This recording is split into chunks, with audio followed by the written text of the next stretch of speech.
Baltimore Ravens and Lamar Jackson, and all the announcers wanted to talk about was Baker Mayfield. And all the headlines this morning are about Baker Mayfield. Oh, he breaks this record for a rookie. He breaks that record. Does everybody understand that the story of the game was Lamar Jackson? Lamar Jackson did not throw an interception in December. Baker had 3 yesterday, and 2 of them were short guy interceptions. Baker Mayfield was 23 of 42, lost, had 2 awful throws late, had 3 picks, and that's all anybody wants to talk about. I understand he's a headliner. I understand he's vocal and taunts coaches and grabs his junk. I get it.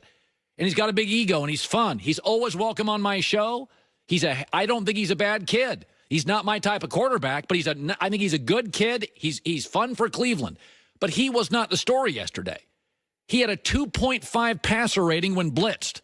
A good quarterback rating for a game is 130. His was 2. Okay? He gets overwhelmed with pressure. Fact. He's exciting but has an ego, which equals roller coaster for quarterbacks historically. Fact. See, he'll have to overcome the dysfunction of Cleveland. Fact. He's already had to deal with some as a rookie. Here's what I know about Lamar Jackson. He doesn't get overwhelmed with pressure. He burns it. He's not going to have an ego and be a roller coaster. What you get with Lamar is what you're going to get with him every game. And I also know this. Baltimore doesn't have dysfunction. It's a well-run football franchise. The story of the game was not Baker. The story of the game was Lamar Jackson. He's 6-1. He went to the Chargers. I saw him against the Chargers. He ate him alive. I saw Baker against the Chargers. At home, he got destroyed. Again, here's the quarterbacks we love. Cam, Ben, Baker, Rodgers. No playoffs. Here's the guys I'll take.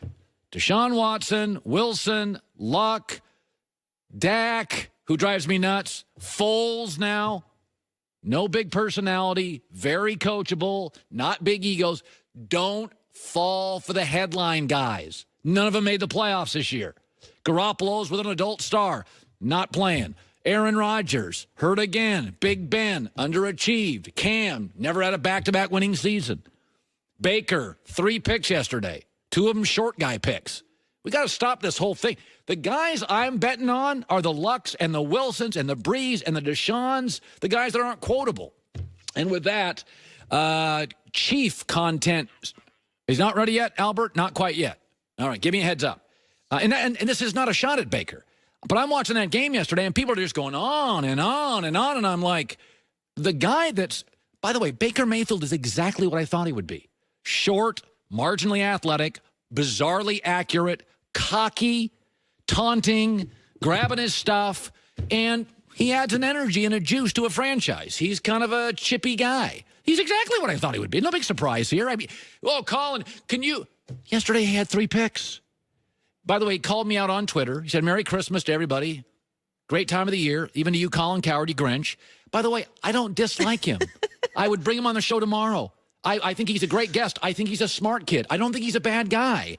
But I'm telling you, we have a history in this league. Cocky guy, Jeff George. Big ego guy, Cam Newton. Aaron, Big Ben, does not wear well over time. Deshaun Watson's personality is what wins in this league. Andrew Luck's personality, Russell Wilson's personality. I don't like taunting coaches. It doesn't work with me. Never has. I don't like it. It just doesn't work for me. Apparently Albert Breer's having some audio problems. I also want to jump to this. So we've got, as Joyce said, 8 NFL coaching openings. 8.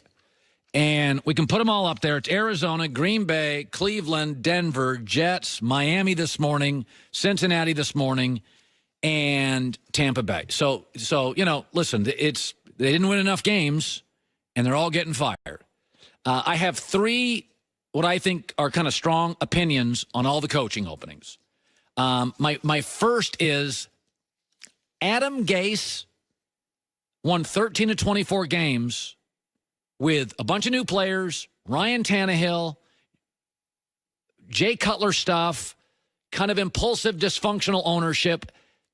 I think Adam Gase is a guy I would look at if I was Denver. If I was Arizona, I think I'd look at Adam Gase. That's my first strong opinion. My second strong opinion on the coaching openings. People perceive Green Bay to be the best opening. I think it's a little overrated. The 6 highest paid quarterbacks in the NFL, Joy. Bagel, 0, made the playoffs. You pay your quarterback, Aaron Rodgers, $33 million. You're going to have to use a backup at right tackle and a backup your second corner and an average Mike linebacker.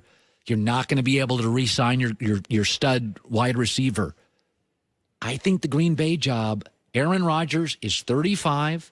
He got hurt again yesterday. None of the 6 highest paid quarterbacks in the NFL, none of them won a division. They're not in the playoffs.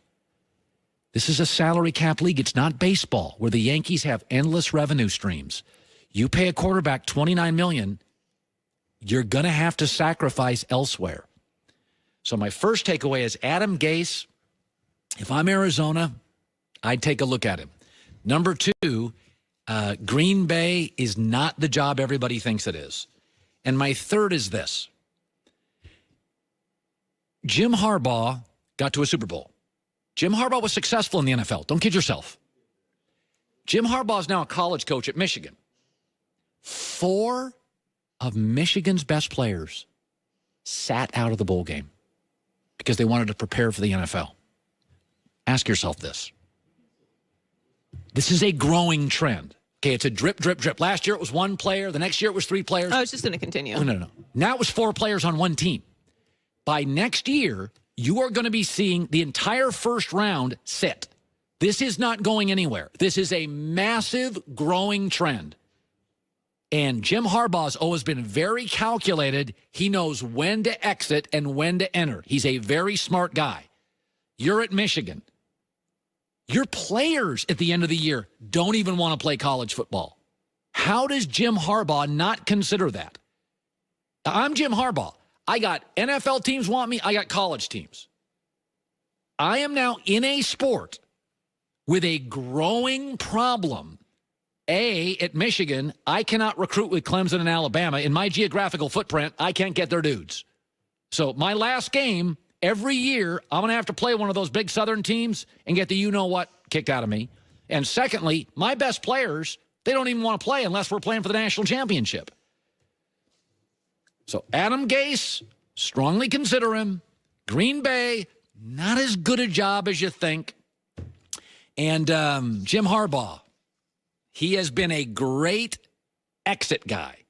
He knows when to leave jobs. He has always left a year earlier. He did it at Stanford, San Francisco. He has always been a guy very smart. He knows when to get out of jobs and when to get in them. And he's been at his job now. Yeah, he's a 4-year guy. He goes, hey, listen, I was a 6-year guy. I stay at places 6 years and I bolt. Now, the good news, I have a contract. But the reality is Jim Harbaugh is in the prime of his coaching. The next 10, 11, 12 years, you're not going to get a better job than the Jets. Sam Darnold, rookie contract, got your defense set, and you get control personnel-wise. That's a really good job.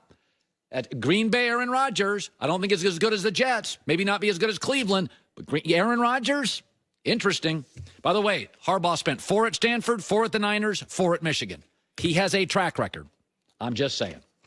One other thing I want to throw out there is I was talking to a general manager in the NFL yesterday. And listen, sometimes you can kind of see it, but generally dynasties catch us a little off guard. Like we didn't see the Warriors dynasty coming, did we? Did you know Steph Curry and Klay Thompson were going to be that good? A lot of times you don't. We thought the Miami Heat were going to be an 8-year dynasty. We didn't see the Warriors. A lot of times we didn't know Tim Duncan was going to be that good in San Antonio. I mean, we knew Nick Saban was a good football coach. We didn't think it'd be like this. You didn't see Dabo Swinney coming. A lot of times dynasties sneak up on you. I think we're a year away from a dynasty in the NFL. I talked to a GM this weekend. He goes, you better beat the Colts now. 9 draft picks, $100 million in cap space, and Andrew Luck's contract now, is a bargain. For the next 3 years, his contract is a bargain. The GM said, somebody better beat him this year.